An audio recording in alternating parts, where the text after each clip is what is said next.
આપણે બધા જાણીએ છીએ કે દેશની વર્તમાન સ્થિતિ શું છે, આપણે કઈ સ્થિતિમાંથી અત્યારે પસાર થઈ રહ્યા છીએ. ત્યારે કચ્છ જિલ્લો એક આંતરરાષ્ટ્રીય બોર્ડર ઉપર છે, સંવેદનશીલ જિલ્લો છે.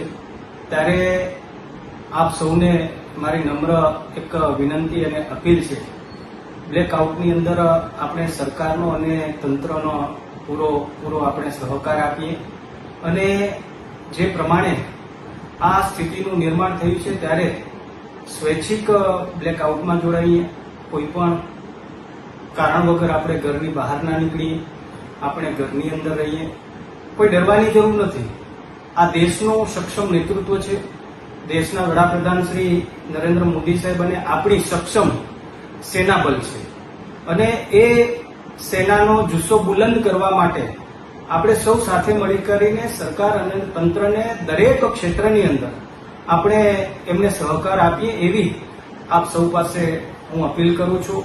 આજે કોઈ પણ આપણે અજાણ વ્યક્તિ હોય, અજાણ ચીજ વસ્તુ હોય, જ્યારે એની જાણ થાય સરહદ ઉપરના ગામડાઓના લોકોને પણ વિનંતી છે આપણે તંત્ર અને પોલીસનો સંપર્ક કરીએ.